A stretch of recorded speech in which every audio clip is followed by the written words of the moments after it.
अशा मी तुम्हाला 2 याद्या मी तुम्हाला फक्त आत्ता दाखवणार आहे.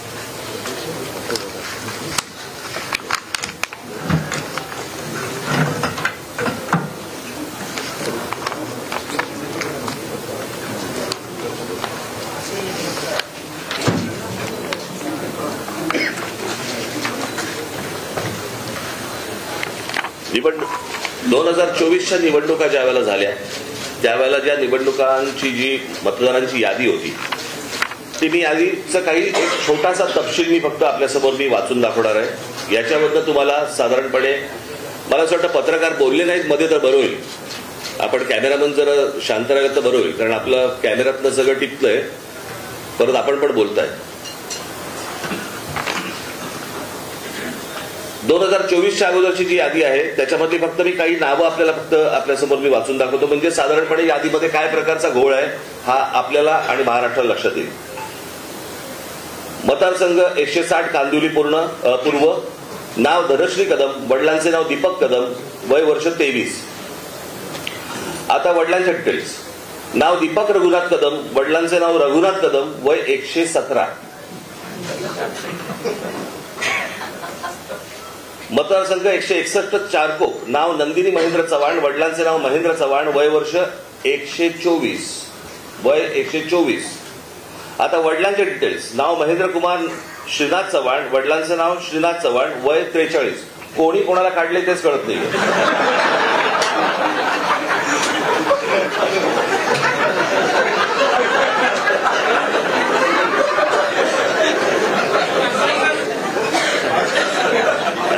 विषय गंभीर आहे.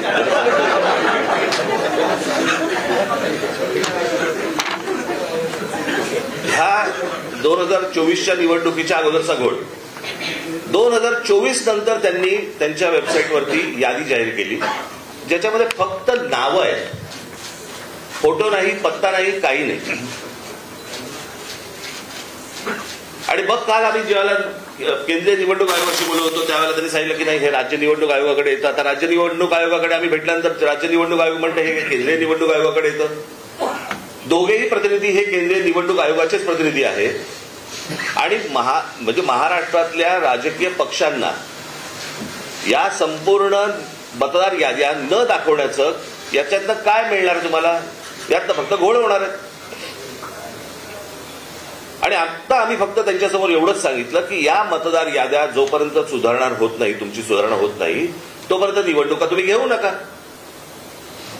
आता साधारणपणे आपण जर समजा महानगरपालिकेच्या किंवा स्थानिक स्वराज्य संस्थांच्या निवडणुका जर समजा आपण पाहिल्या तर गेल्या 5 वर्षामध्ये निवडणुका झालेल्या नाहीयेत. मग जर 5 वर्ष जर समजा या निवडणुकांमध्ये गेलेली असली तर मग याद्या सुधारण्यासाठी अजून 6 महिने गेले तर काय फरक पडतो?